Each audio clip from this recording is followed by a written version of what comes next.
Good morning, all of you. Welcome to the channel.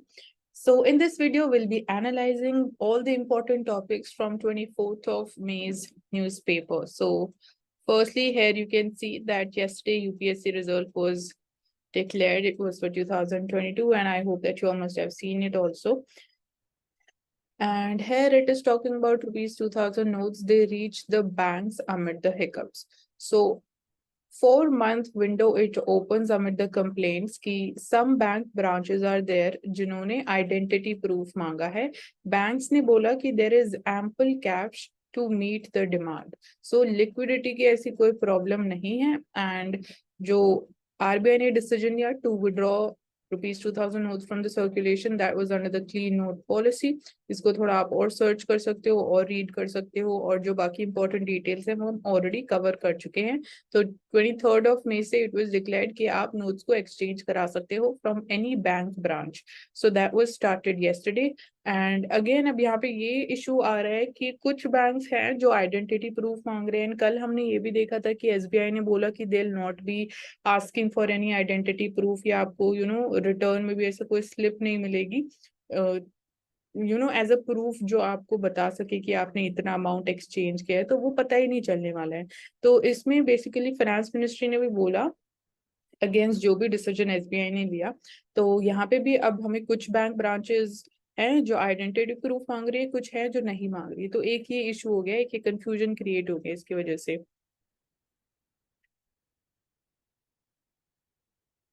So update the NPR to enumerate self during next census. So if citizens, they want to exercise the right to fill the census form on their own rather than through the government enumerators, they will have to first update their national population register details online. So जो next census होने वाला है, अगर आपको form खुद भरना है तो उसके लिए it is saying कि जो national population register है उसमें आपको अपनी डिटेल्स पहले अपडेट करनी पड़ेगी, and that can happen online. So यहाँ पे आपको डिफरेंस पता होना चाहिए, what is the difference between the national population register and जो census conduct किया जाता है.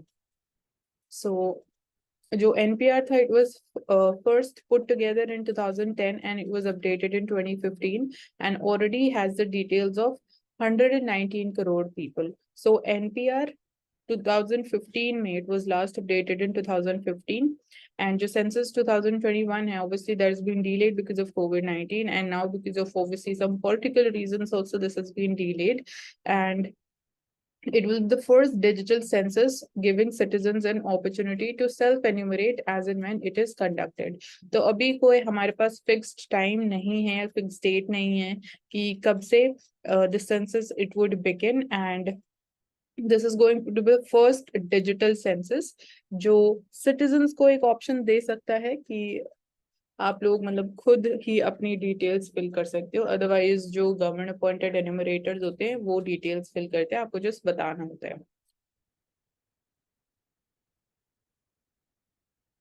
So India-Australia ties, they are built on trust. And Indo Pacific region अपने आप ही बहुत इंपॉर्टेंट है. तो वहाँ पे जो बाकी कंट्रीज है, इंडिया के क्या रिलेशंस है, अगर कोई रीजनल ब्लॉक है, क्या इंडिया मेंबर है या नहीं है, कि हेडक्वार्टर्स कहाँ है, अभी कोई रिसेंट समिट हुआ था तो वो पता होना चाहिए, उसके आउटकम्स क्या रहे वो पता होना चाहिए. एंड डेफिनेटली यहाँ इंडिया ऑस्ट्रेलिया टाइज की बात हो रही है तो वो रिलेशंस के बारे में भी हमें पता होना चाहिए. कोई ऐसी मिलिट्री एक्सरसाइज करी जाती है, जॉइंट मिलिट्री एक्सरसाइजेस, तो उसका नाम पता होना इज इम्पोर्टेंट. सो ये सारी ऑल द रेलेवेंट डिटेल्स हैं which are linked to this topic. So during the event, a suburb in Australia, which is Harris Park, it was renamed Little India. So reflecting the strong bond between the two strategic partners. And here we are just talking about India-Australia ties.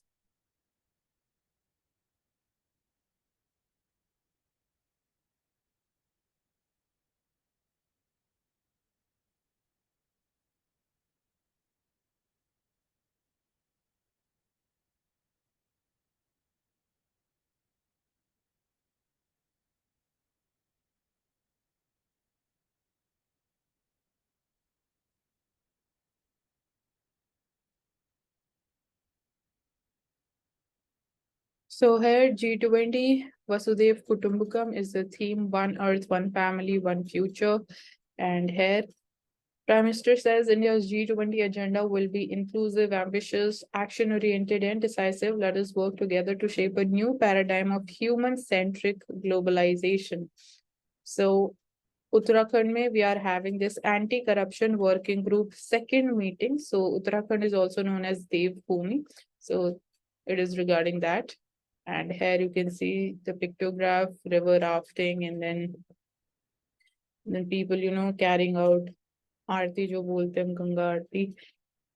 So that's there. And coming to the editorial page, so justice that also makes space for animal welfare.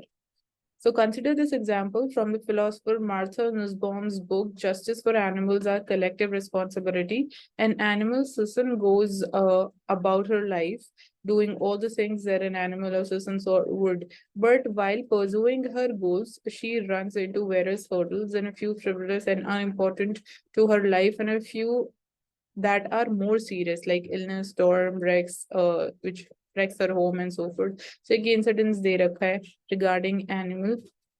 So हम इसमें नहीं जाएंगे. Basically this article is talking about the jallikattu case and जो भी supreme court की judgement आई, इसका हम जो पूरा प्रॉपर एवोल्यूशन है जल्लीकट्टू से रिगार्डिंग, पहले क्या सुप्रीम कोर्ट की जजमेंट आई थी, उसके बाद तमिलनाडु स्टेट ने क्या अमेंडमेंट किया लॉ में, एंड अभी जो रीसेंट जजमेंट आई उसमें कैसे चीजें चेंज हुई, सो वो सब हम देख चुके हैं. सो हम जस्ट इसको briefly we'll just go through it once again for revision.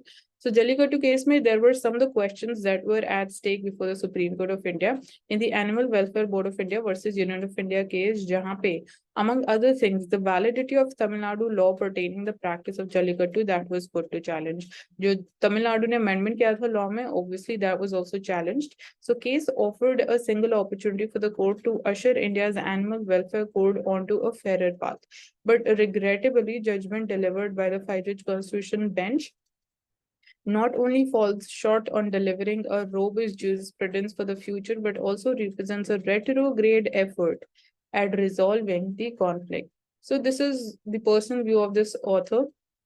He feels कि animal welfare के लिए ये सुप्रीम कोर्ट के पास बहुत अच्छी अपॉर्चुनिटी थी कि it could be fair, but again you are questioning the judgement of the supreme court, and these are the personal views of the author of this article. And he says कि जो judgement थी that was retrograde and इतना कोई efforts नहीं लिए गए towards even future में अगर कोई ऐसे इंसिडेंसेस होते हैं, and in order to protect the animal and prevent cruelty towards animal. So sport of Jallikattu की बात करें तो it involves men competing against each other by holding on to the humps of the agitated bulls that are released into an open arena. So Supreme Court की जो 2014 वाली judgment थी उसमें completely illegal declare कर दिया गया था जल्लीकट्टू को, and it was banned.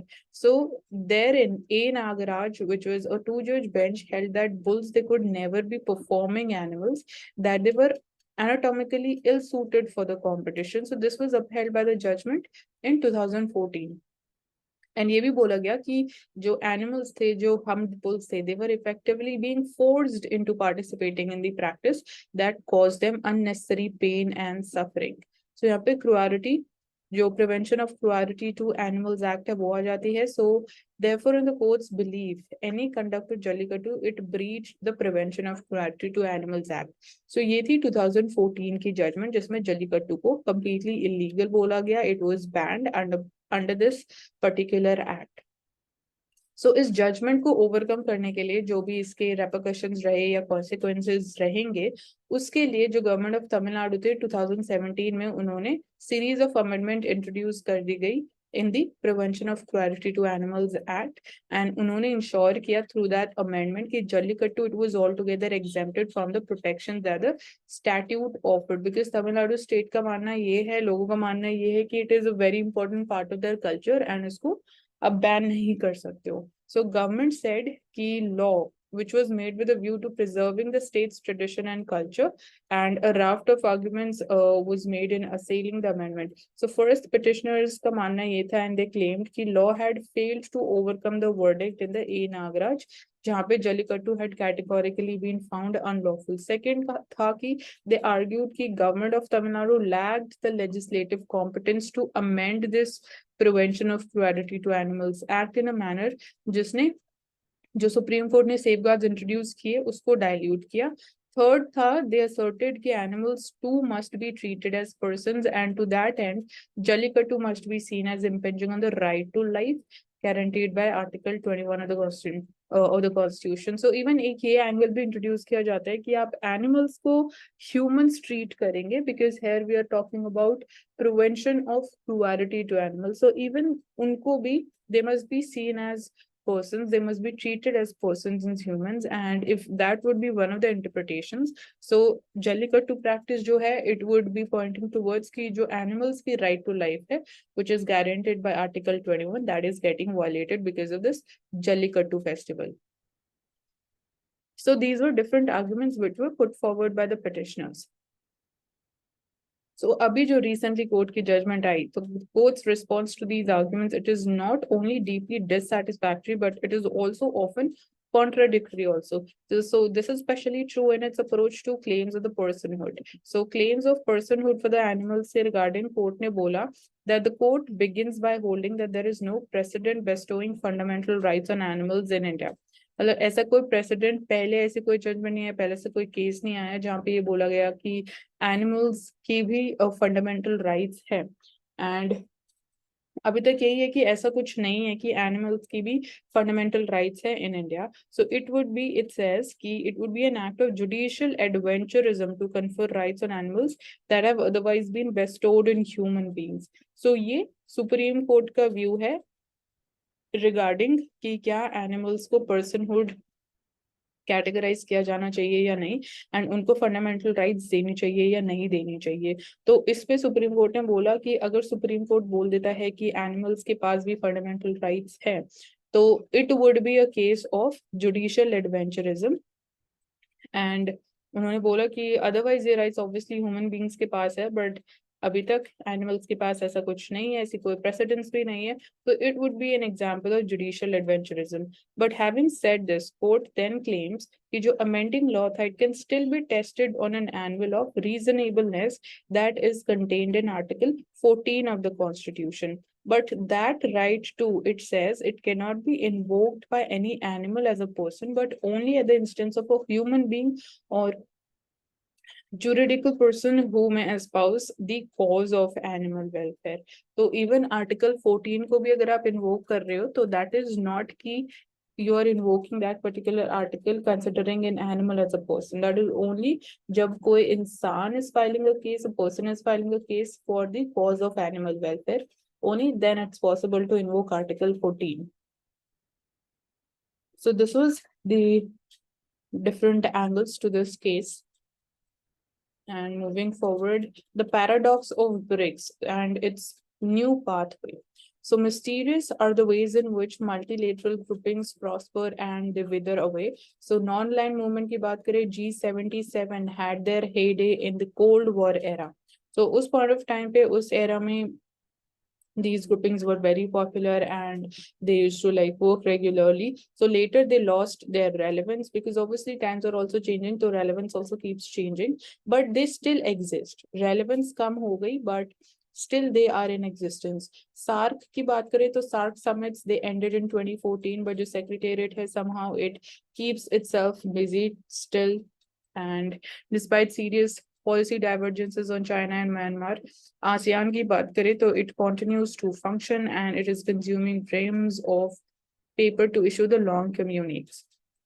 So मतलब different bodies का यहाँ example दिया गया है and ये बताया गया है कि किस तरीके से उनकी relevance कम हो रही है, but still they exist, still they keep themselves busy and they are functioning. So BRICS की यहाँ बात करें तो case of BRICS is truly remarkable. So despite several achievements, it began to lose its sparkle. So COVID-19, Galwan clash, Ukraine conflict, they resulted in increased global economic stress, damaged India-China ties, and turned Russia into a diminishing power. So the group may have lost its mojo, but numerous nations they want to be admitted, thus showing the paradox of BRICS. So ये paradox की बात कर रहे हैं author कि एक तो हम देख रहे हैं कि देर आर सेवरल चैलेंजेस. जब हम ब्रिक्स के रेलेवेंस की बात करते हैं, यहाँ पे 3 मेन चैलेंजेस बोले गए हैं कि there is increased global economic stress, then India China ties they have been damaged because of the bilateral जो क्लैशेस हो रहे हैं बॉर्डर एरिया पे, and third is this Ukraine war, but still at the same time बहुत सारी ऐसी countries हैं जो चाहती हैं कि हम ब्रिक्स का पार्ट बन जाए, we get the membership of BRICS. So this is the paradox कि एक साइड तो ब्रिक्स की रेलेवेंस कम हो रही है, उसकी इंपॉर्टेंस कम हो रही है, बट दूसरी साइड कंट्रीज चाहती है कि हम ब्रिक्स के मेंबर भी बन जाए। सो बैलेंस शीट की बात करें तो यहाँ पे बात की गई है कि मतलब कौन से साल में कौन सी कंट्री मेंबर बनी, एंड समिट के बारे में मेंशन किया गया है, तो you can just go through it once. So the group may have lost much of its sparkle, but a long queue of nations they await the membership of BRICS, ये हम देख चुके हैं। So will the BRICS leaders they meet physically or not? So fairly that's unlikely because of its legal obligations relating to the ICC. South Africa as the host, it may be compelled to arrest an honored guest, the president of Russia. So therefore chances are that a digital summit that will be taking place, and when the leaders talk, they should reflect on strengthening the BRICS and redressing the internal imbalance rather than, shifting to other global concerns. So internally, internal balance सबसे पहले maintain करना important है in order to, ensure the sustenance. And they should also know that once new members they are admitted, they will certainly seek to change the group's name also. Obviously, agar or countries they are added to BRICS, so name would also change. Perhaps then the grouping's future will be better than its past. So ये कुछ challenges आने वाले हैं, and that's there.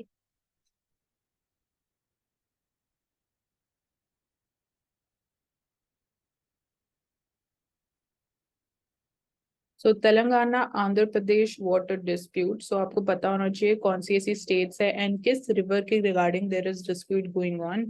And अभी इस like इस nature के जो डिस्प्यूट्स होते हैं related to water sharing of rivers, तो उनको कैसे रिजॉल्व किया जाता है, क्या कोई ऐसी बॉडी हमने सेटअप कर रखी है, एंड देन उनकी पावर क्या है, नेचर क्या है, वो सब पता होना हमें इम्पोर्टेंट है। So here, what is the origin of the Krishna water dispute? So Telangana and Andhra Pradesh, the disputed river is Krishna River. So dispute date back to the formation of the Andhra Pradesh in November 1956. And before the formation of Andhra Pradesh, four senior leaders, each from different regions of Andhra, including Rayalaseema region and Telangana region, they signed a gentleman's agreement in 1956. And among others, one of the provisions of the agreement was the protection of Telangana's interests and needs with respect to the utilization of the water resources with equitable distribution based on treaties that followed globally also. सो 1956 में कुछ agreements किए गए कि basically जो Telangana reason में लोग resided कर रहे हैं उनके इंटरेस्ट को भी सेफ गार्ड किया जाएगा, उनके जो नीड्स हैं they would be fulfilled as far as the utilisation of water resources is concerned.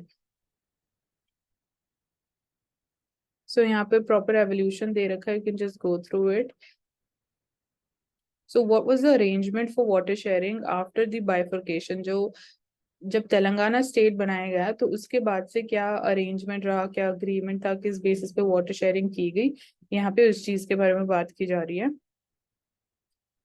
So here what does each state claim? दोनों स्टेट क्या क्लेम कर रही है? Telangana has been asking the centre to finalise water shares from day one of its formation. So citing treaties and agreements followed globally in sharing the river waters, Telangana has been arguing that as per the basin parameters, it is entitled for at least 70% share in the allocation of the which is the total capacity of the water. So besides, it has been highlighting how Andhra Pradesh, it has been diverting about 300 TMC feet of water to the areas which are outside the basin from the fluoride affected and drought prone areas within the basin in Telangana. On the other hand, Andhra Pradesh ka manna hai, it has also been staking claim for a higher share of water to protect the interest of command areas already developed. So दोनों जो states हैं they are claiming for higher share, and definitely water बहुत important natural resource है, and it is limited in quantity. The potable water है that is limited in quantity, so that is why we are going through the water stress situation, and दोनों states चाहती हैं कि हमें ज्यादा share मिले ताकि ऐसी कोई problem ना आए. So that's there. So यहाँ पे water reservation, water conservation और वो सारे topics पे important जाते हैं. क्या important techniques है through which water it can be recharged and it can be basically conserved and stored. So center का क्या stand है on this issue? So center it has convened two meetings of the Apex Council comprising the Union Minister and Chief Ministers of Telangana and Andhra Pradesh 2016 and 2020 without making any attempt to deal with the issue. So 2 meetings कराई गई 2016 and 20 में, but ऐसा कोई outcome नहीं आया है. So following a suggestion made by the MOJS in 2020, Telangana it has withdrawn its petition of the issue in Supreme Court, as the ministry had assured to refer the matter of watersheds to a tribunal. So जो issue है centre ने बोला कि it would be referred to a tribunal and वहाँ पे इसका resolution किया जाएगा. But center it has been sitting over this issue for over 2 years now, even as the two states the continuous far over the matter day in and day out.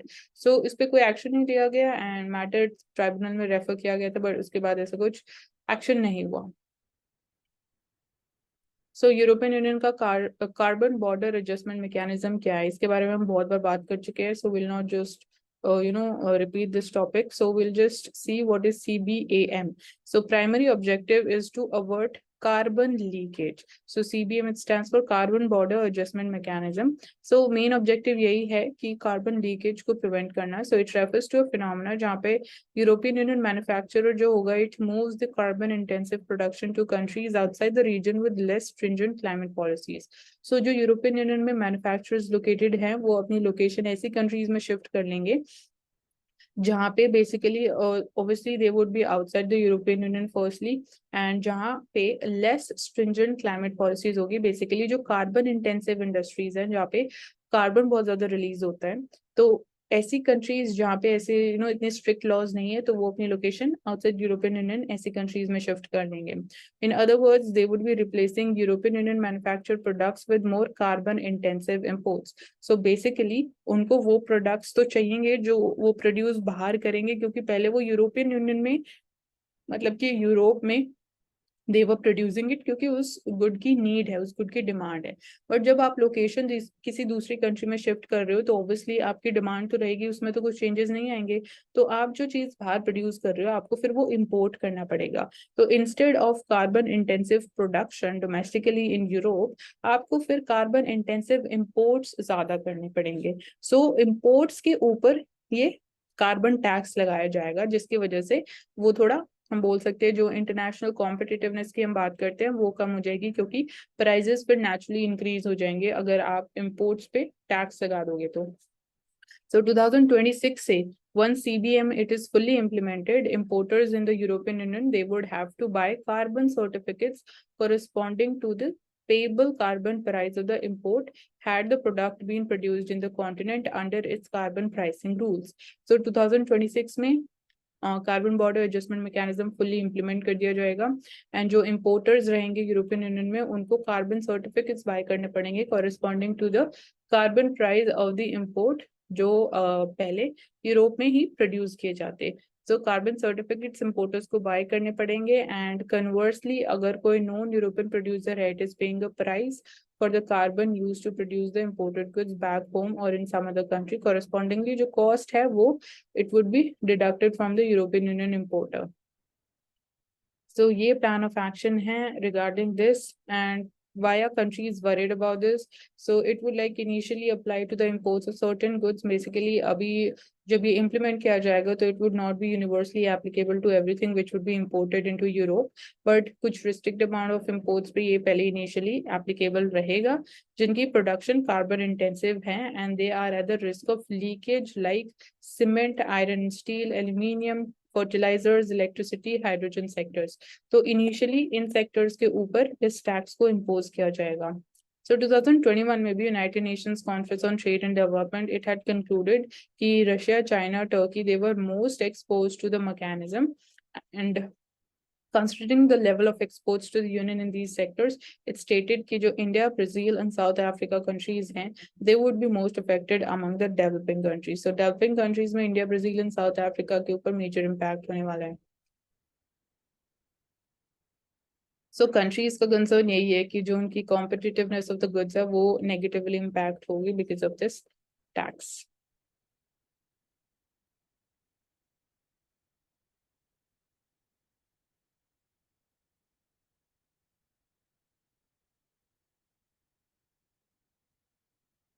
So new parliament building, it has been inaugurated and the opposition parties basically they are skipped.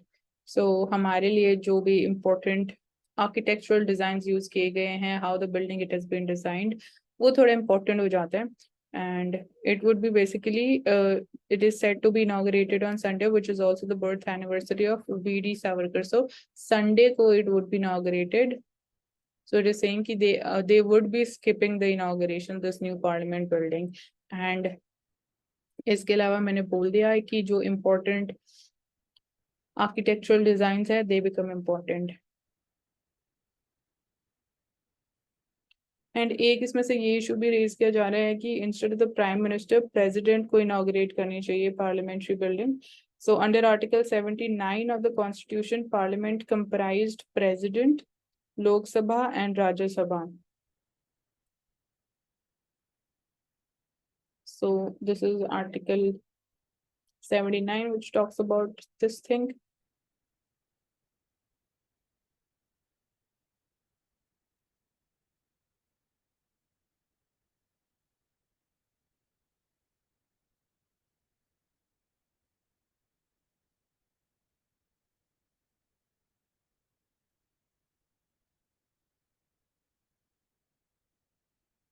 So in the civil services examination, women they bagged the top 4 ranks. And Ishita Kishore, she's from Greater Noida. She gets the first rank. Garima Lohia from Buxar gets the second. UPSC recommended 933 candidates for IS, IPS, IFS, IPS, and Central Services Group A and B. So these were the results, and we are having prelims on this Sunday as well. So that's coming. And INSACOG, it has not put out weekly bulletin since March 27. So India, it appears to have slowed down on sequencing of genomes of the COVID-19 variants. So India का जो SARS-CoV-2 genomics consortium है, जिसको हम INSACOG बोलते हैं, it is a multi-laboratory, multi-agency है, pan India network है, जिसको task दिया गया है कि आप सीक्वेंसिंग और keeping an eye of the SARS-CoV-2 variants जो डिफरेंट म्यूटेशंस हो रहे हैं उसके ऊपर आपको basically you need to do relevant steps in order to ensure कि what are the new mutations happening, new variants क्या develop हो रहे हैं, क्या risk है क्या नहीं. But we are seeing कि उन्होंने March 27 से कोई भी weekly bulletin put नहीं किया है. So there is international pathogen surveillance network. It will provide a platform to connect the countries and regions, improving systems for collecting and analyzing samples, using these data to drive the public health decision making.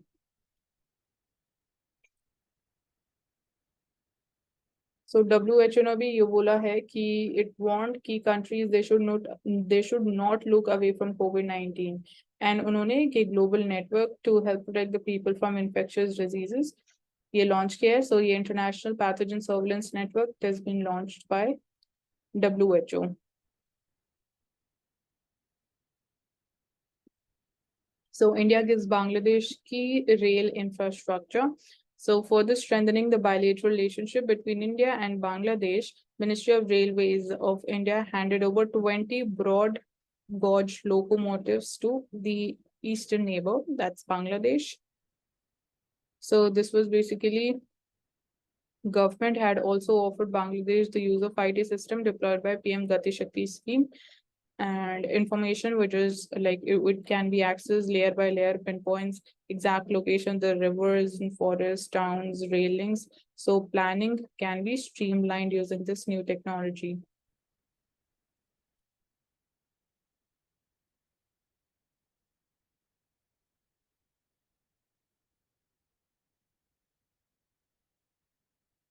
So ISIS welcomes its first Saudi astronauts in private mission. So SpaceX capsule carrying 2 Saudi astronauts docked with the International Space Station as part of the private mission by Axiom Space.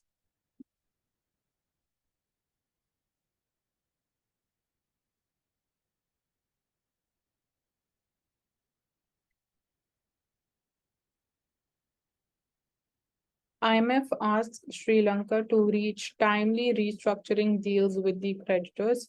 So an IMF team, it visited Sri Lanka it was between 11th to 23rd of May to review the implementation of the program. So Sri Lanka is showing tentative signs of improvement. International Monetary Fund said this thing while urging the island nation to reach timely restructuring agreements with its creditors before the fund's first scheduled review in September. So then timely obviously review भी किए जाते by IMF, ये नहीं कि पैसा दे दिया and मतलब it's done. So IMF mission conducted a staff visit to Sri Lanka from 11th to 23rd of May to review the implementation of the funds program aimed at helping the country achieve the debt sustainability and revive its economy after last year's economic crash, which was the worst the country has seen since independence. So IMF ने nearly $3 billion का package clear किया था for Sri Lanka, asking the country to step up the structural reforms. So following strong policy efforts, macroeconomic situation जो Sri Lanka में है, it is showing tentative signs of improvement. जहाँ पे inflation moderate हो रही है, exchange rate stabilize हो रहा है, central bank is rebuilding the reserves buffers. But जो overall macroeconomic and policy environment है, that remains challenging. So economic challenges की बात करें तो Sri Lanka's own economic challenges began manifesting starkly from the beginning of the last year in a balance of payments problem. So यहाँ से problem start हुई before rapidly escalating into a meltdown that left citizens without essential supplies for months. So Russia fights incursion from Ukraine, reports the drone hits. So 12 civilians they wounded in the attack, while an elderly woman she died during the evacuation. Kai blames incursion on Russian dissidents unhappy about the Vladimir Putin's policies. So basically, war continues.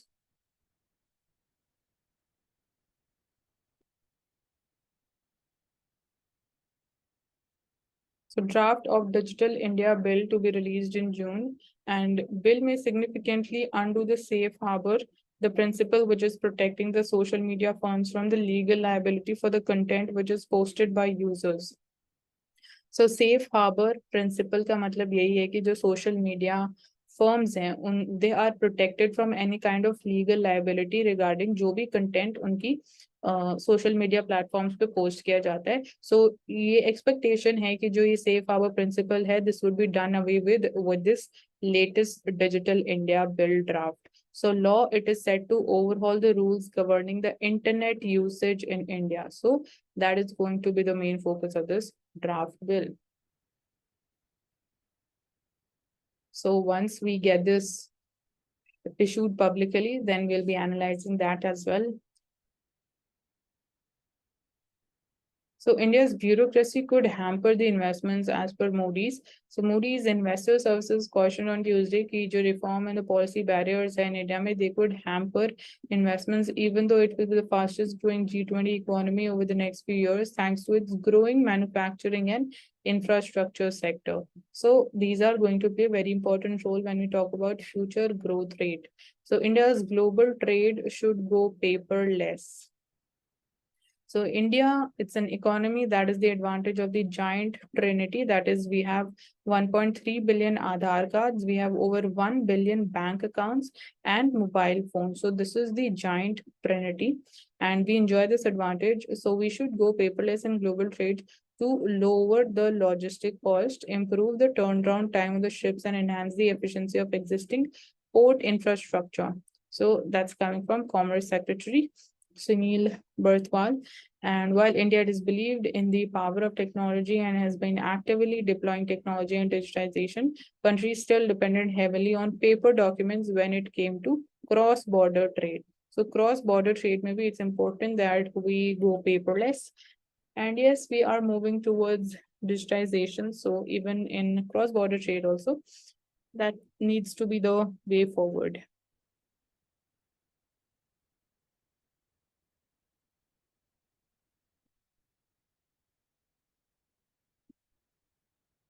Coming to the Mint newspaper, so here the dilemma of surging cooking oil imports.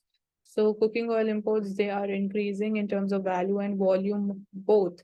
So spending a fortune, so value and volume of India's edible oil imports का अगर आप trend देखोगे तो by value they have been rising up consistently, and volume से we saw, if we see तो 2018-19 के बाद we saw a dip between 2018-19 and 2019-20, but उसके बाद से stabilize हुआ COVID-19 के बाद it started rising again. So हम यहाँ edible oil imports की बात कर रहे हैं. So main importer जो main countries है that includes Indonesia and Malaysia, वहाँ से हमारे maximum imports आते हैं. So increased imports of the cheap palm oil have helped cool the consumer prices. So जो पाम ऑयल के हम इम्पोर्ट्स कर रहे हैं उसमें बेसिकली प्राइसेस कम हुए हैं, तो उससे हमें हेल्प मिली है to cool down the consumer prices also. But जो फार्मर्स हैं they have run into losses with the home grown mustard selling at below MSP. So farmers की बात करें तो जो मस्टर्ड का भी मार्केट प्राइस चल रहा है that is well below the MSP. So farmers के लिए it is a loss. So it's a tightrope walk for the government also. And how much is India importing जब हम edible oil की बात करते हैं? So last के 6 months का trend देखें between November and April this year, the palm oil imports they have jumped 53%. So this pushed the imports of vegetable oil also, जिसमें sunflower and soybean apart from the palm that is included, and उसमें भी हमने 21% increase देखने को मिला. So India has imported more palm oil from Indonesia and Malaysia as the global prices they fell and import duties भी low ही रखी गई. तो यहाँ पे इन्फ्लेशन वाली कोई प्रॉब्लम नहीं है. And we have imported around 14 million ton of vegetable oil, spending staggering rupees 1.6 trillion, and this is again an up of 34% and more than double what it spent in 2019-20. तो 2019-20 से अगर हम देखें तो हम ज्यादा इम्पोर्ट कर रहे हैं the edible oil. So consumer and farmer prices के बारे में हम बात कर चुके हैं. Farmers के लिए it is a loss. And why is India so dependent upon the imports? So Indian farmers, they plant several oilseed varieties like mustard, soybean, groundnut, coconut, sesame. ये domestically कल्टिवेट किए जाते हैं, डोमेस्टिकली प्रोड्यूस किए जाते हैं, but जो productivity है वो इशू है. प्रोडक्टिविटी इंडिया में बहुत लो है कंपेयर टू जो oil palm growth south east Asia में या सोयाबीन में फ्रॉम लैटिन अमेरिका देखी गई है. सो इंडिया का जो इम्पोर्ट डिपेंडेंस है it has been rising after it adopted a liberal trade policy in the 1990s, and हमने ड्यूटीज भी कम कर दी. तो उसके बाद से हमने यही देखा कि जो हमारे इम्पोर्ट्स थे दे हैव जस्ट इंक्रीज्ड.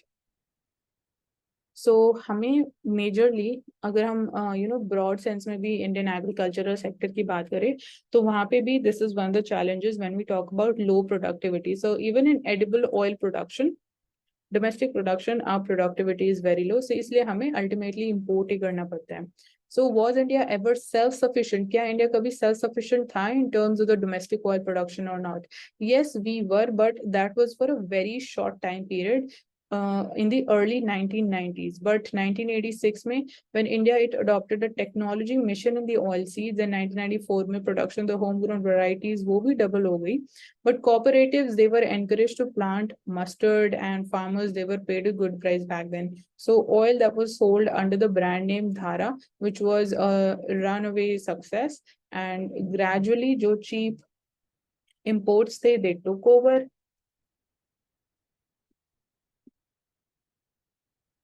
तो हमारे जो imports increase हुए that is because of the cheaper options that were available abroad. तो domestically उस time पे situation was very good and that was to our own advantage, but then जो imports थे they were cheaper, तो इसलिए हमारे imports they started to increase. So Indian farmers they were unable to compete with those cheaper options या alternatives we can say, and reduce the area under the oil seeds because import पे dependence फिर increase होगी, and also farmers they were unable to compete. So as a result जो हमारी import dependency that increased from 30% that was during 1998 to today it is at 60%. So current government policy क्या है? So National Food Security Mission it pushes the cultivation of mustard, soybean and sunflower oil. So that is one of the thing. And 2021 में government launched rupees 11,000 crore mission to achieve self-reliance in the oil palm sector. तो इससे regarding भी एक scheme launch की गई, and this is a mix of the price assurance also and planting to help the farmers. So but experts they are divided. उनका मानना ये है कि oil palm it's a long gestation crop है just suited to the tropical climates with year round rains, तो पूरा मतलब पूरा साल आपको बारिश चाहिए।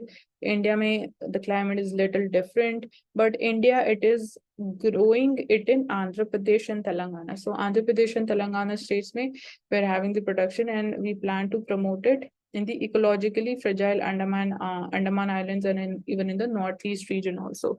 So that is the plan going forward as far as the oil production is concerned domestically.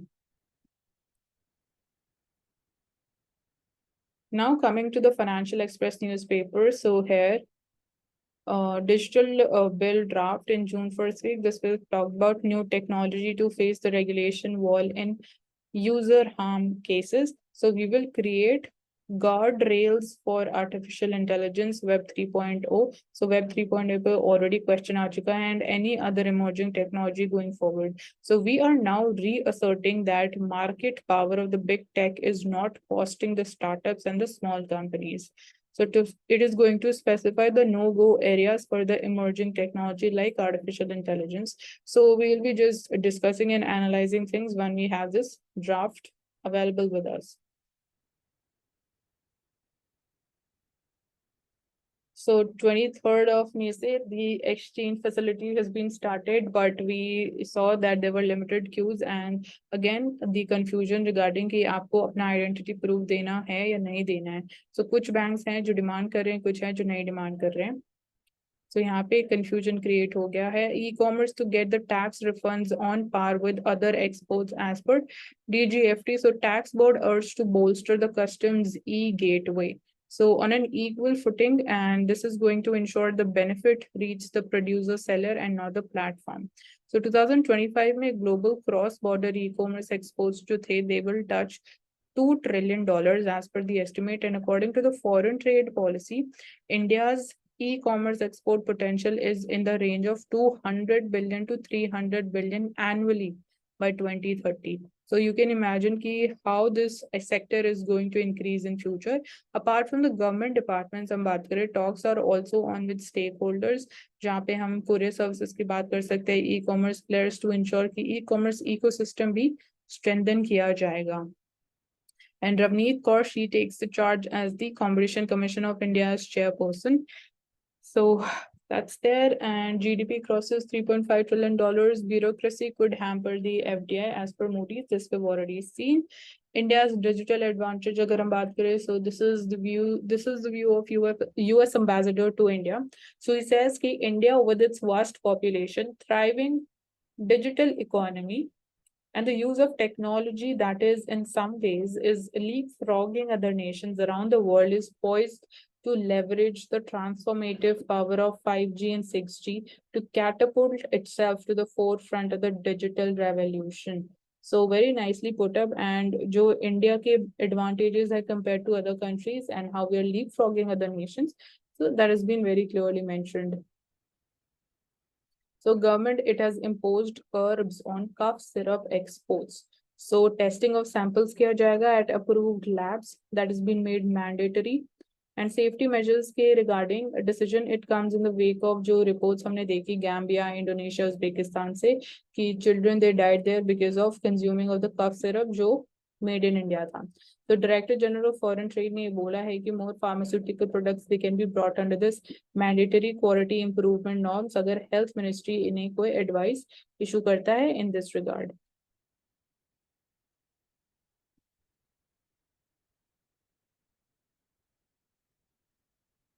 So Kerala, it is said to be the first fully e-governed state in India. So like everything is digital in Kerala now, and it is going to declare itself as India's first total e-governed state. So thanks to its strides towards a knowledge-based society and the economy, and 100% digital literacy in the state.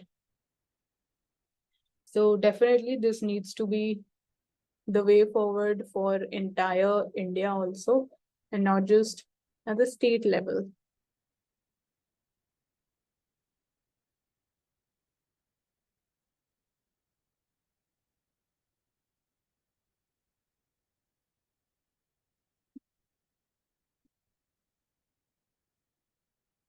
Coming to Indian Express newspaper now. So again, here UPSC results that we have seen. At over one-third, women record their highest share ever, take top 4 ranks too. So prelims का जो cutoff थी, that was 88 marks. यहाँ पे different like share दे रखा है between male and female. So steady rise hits highest of 34% this year. So we are talking about the share of females. So 2018 say we have the data. So the number of females which cleared this examination was 24%. So it was like increasing 29% over 26%. And this time it has been the highest recorded at 34%.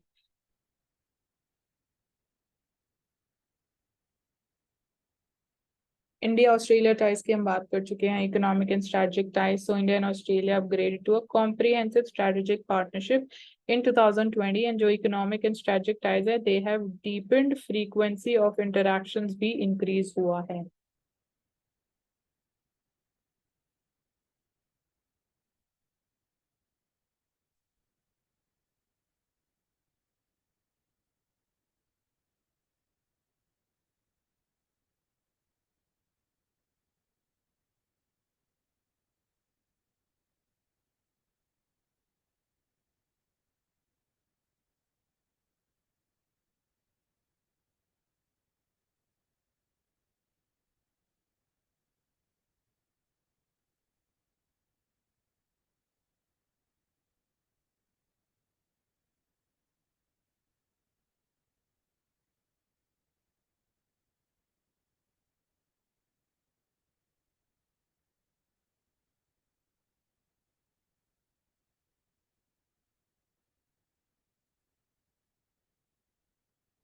तो अगर हम health care sector की बात करें in the hinterland basically tribal areas की अगर हम बात करें तो local health care providers and और ज्यादा investment it can bridge the gap in the tribal areas when it comes to the health care services. So long term solution to the tribal health care challenge I believe is investing in the medical colleges and training centers across such remote areas. So these institutions, they can equip the local healthcare providers with the necessary skills and knowledge to offer the quality healthcare services. And it has the potential to bridge the gap in healthcare infrastructure, also provide employment opportunities for the local population. So that is one of the way how it can be bridged as per the author of this article. And as India moves towards its centenary, that is 2047, May India would be celebrating 100 years of independence. So responsibility of providing healthcare, which is a fundamental human right for all our fellow citizens, it lies both private and government sector, private and government institutions. And through inclusive leadership and investments in the healthcare infrastructure, tribal areas, we can empower our tribal communities. They also achieve the sustainable development and fulfill the UN's SDGs. So let us pledge to ensure that no one is left behind as the country moves towards India at 100. So when no one is left behind, not just in healthcare sector, तो आपको सोचना और कौन से ऐसे possible sectors हो सकते हैं. And definitely this is one of the potential topics for even the essay also.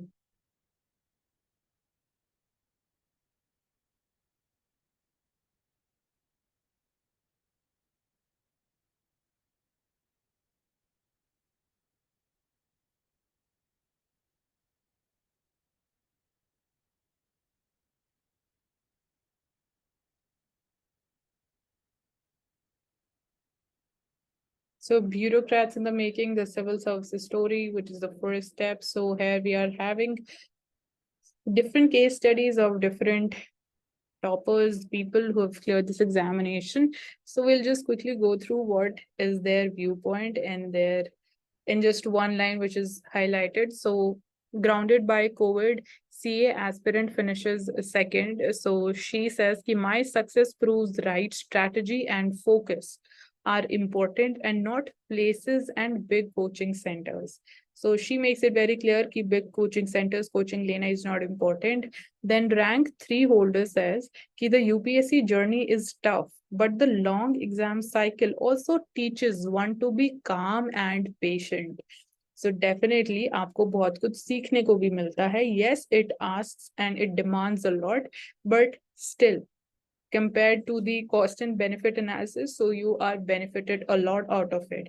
Rank 6 holder, she says, my parents were willing to send me anywhere for coaching, but I opted for self-study. So the power of self-study, this is what she has proved. Rank 11 holder, she says, कि hard work, consistency, and patience were crucial factors in my journey. So ये factors हर एक की journey में बहुत important हो जाते हैं. Rank 7 holder says कि my Dadu grandfather prodded me to think big. अगर बड़ा सोचोगे तो बड़ा तभी पॉसिबल हो पाएगा अगर आप बड़ा सोचोगे. अगर आप अपने आप को लिमिट कर दोगे then how can you do big. Rank 15 holder says कि I led a balanced life this time and that made all the difference. So बहुत important चीज बोली गई है कि हम लोग अपने आप को इतना रिस्ट्रिक्ट कर लेते हैं टुवर्ड्स स्टडीज एंड मतलब सोशल लाइफ से बिल्कुल कट ऑफ कर देते हैं, तो that is not going to help. वो फिर आपके मेंटल हेल्थ पे इम्पैक्ट करने लग जाता है. So having a balanced life that made a lot of difference this time and you can see the results. Then rank 5 holder says from each stage there are different resources and these resources they are available online also. So again, pointing towards self-study. So we can take away a lot from what did they say.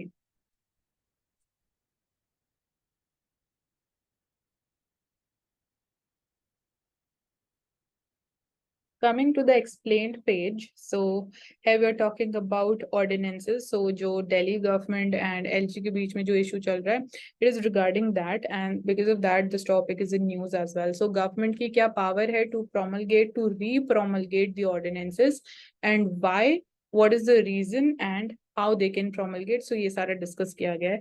तो सबसे पहले article 123 of the constitution, it talks about the ordinance and it says कि power of the president to promulgate the ordinances during recess of the parliament if at any time except when both the house of the parliament they are in session. So जब दोनों houses they are in session तब ordinance issue नहीं किए जा सकते हैं. So president it is satisfied कि circumstances exist करते हैं which render it necessary for him to take immediate action. So उस point of time पे ordinance को promulgate किया जाता है and the circumstances they appear to him to require कि there is a need to issue to issue an ordinance. And ordinance it has the same force and effect as act of parliament. So कुछ important facts है, but the government is required to bring an ordinance before the parliament for ratification also. And if there is a failure to do so, it will lead to its lapsing at the expiration of 6 weeks from the reassembly of the parliament. So this is another fact. An ordinance, it may lapse earlier if the president withdraws it. So this is also one of the option. Or if both the houses, they pass resolution disapproving the ordinance. So this case may be the ordinance lapses. Also, if an ordinance makes a law that parliament is not competent, it is not competent to enact under the constitution, it shall be considered void. So since the president acts on the advice of the council of ministers, obviously a president की discretionary power नहीं है. So he or she acts on the advice of the council of ministers. So it is in effect the government that decides to bring the ordinance and not, personally president नहीं करते हैं. So president may return the recommendation of the cabinet also. So this is also one of the things. Once, like if she feels it warrants reconsideration. So reconsideration के लिए president can resend the bill to the executive and if it is sent back again, changes हो या ना हो, तो president has to promulgate the ordinance. So article 213 deals with the broadly analogous powers of governor to promulgate or withdraw an ordinance when state legislature it is not in session. So 123 talks about the powers of the president regarding ordinance issue and 213 is about the governor. So ordinance it is valid for 6 weeks or 42 days from the date on which the next session starts. So the two houses they start their sessions on different dates. So later date will be considered as say the explanations in article 123 and 213. तो 6 weeks पे जो validation है वो रहेगा later date से अगर दोनों houses different dates से session में आते हैं तो. अब बात करते हैं रीप्रोमलगेशन ऑफ ऑर्डिनेंस की. If for whatever reason an ordinance वो लैप्स हो जाते हैं and only option for the government is to reissue और रीप्रोमलगेट इट. So 2017 में Supreme Court examined a case जहाँ पे State of Bihar it re-promulgated an ordinance several times without placing it before the legislature. तो एक ही case हुआ था 2017 में जहाँ पे बिहार गवर्नमेंट जो थी वो ऑर्डिनेंस को बार बार री इशू कर रहे थे एंड जो जब स्टेट असेंबली सेशन में आ रही थी तो उस पॉइंट ऑफ टाइम पे ऑर्डिनेंस को मतलब it was not taken up to approve it और disapprove it.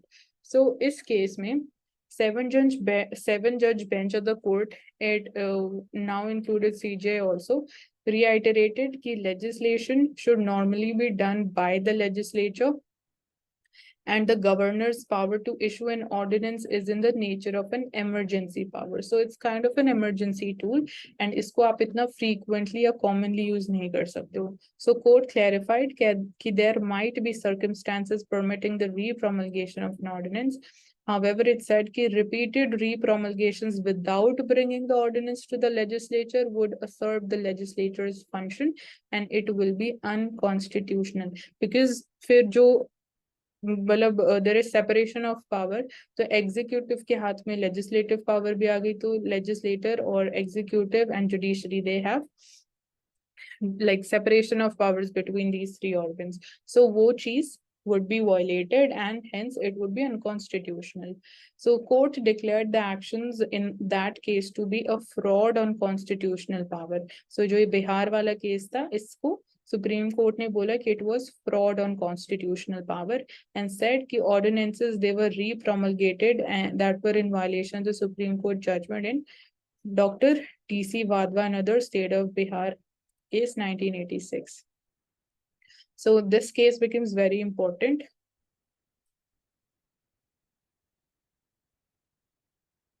So if the government wishes for the ordinance to continue in force beyond 6-week period, it has to go before the legislature.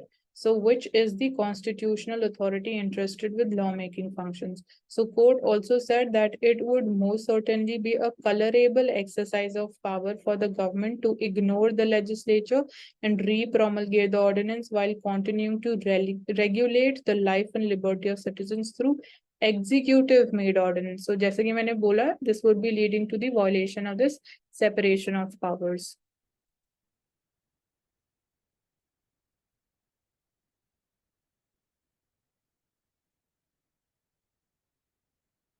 So here it is talking about the missing census.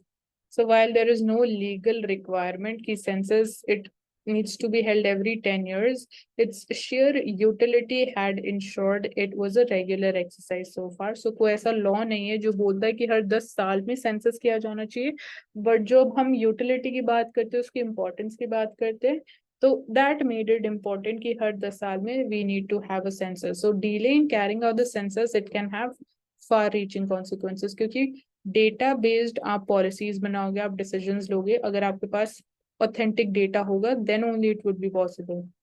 So definitely इस sense में it has far reaching consequences also.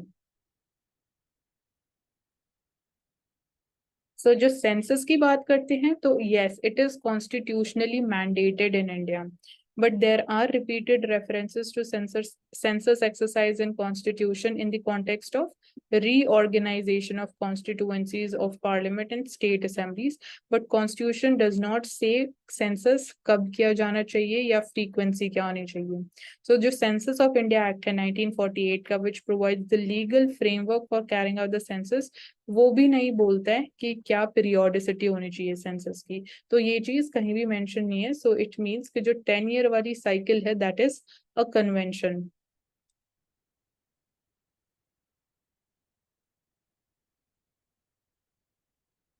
And we see कि this exercise, despite law not saying anything, despite constitution not saying anything about its frequency, so this exercise it has been carried out in the first year of every decade without fail since 1881. So most other countries they also follow the 10-year cycle for their census, and there are countries like Australia they do it every 5 years. So Australia में it is done every 5 years.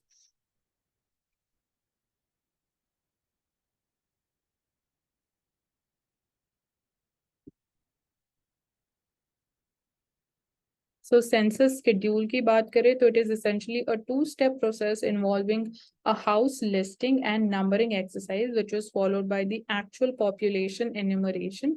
So house listing and numbering takes place in the middle of the year prior to the census year, and population enumeration, as mentioned earlier, happens in 2 to 3 weeks of Feb.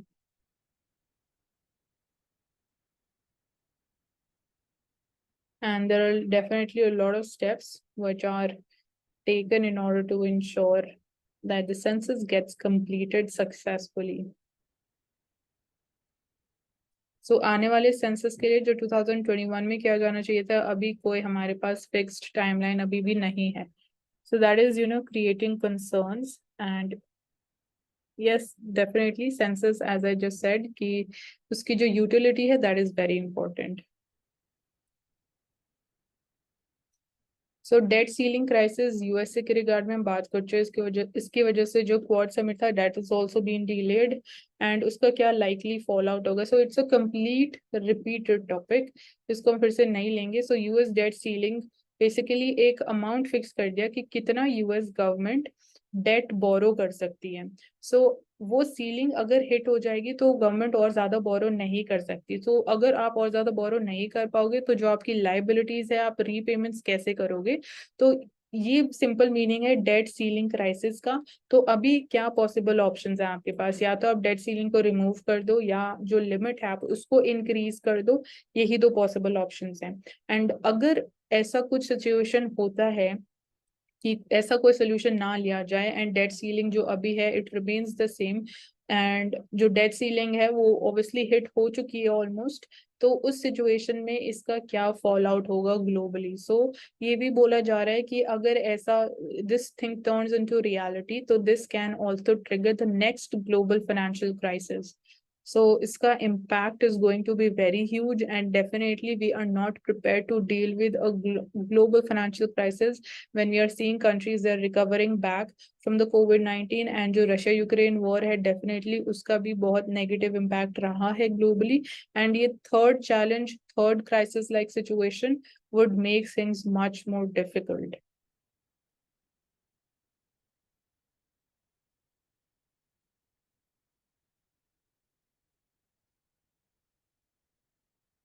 So Reserve Bank, it turns out to be the net seller of US dollars in financial year 23, and it sells around $25.52 billion in the spot market. So we were seeing ki rupee was depreciating. So this was one of the ways like RBI can intervene in the market in order to ensure and stop the depreciation, या जितने rates या जितने scale से हो रहा है उसको थोड़ा हम impact कम कर सके. So RBI, it was a net seller of US dollars.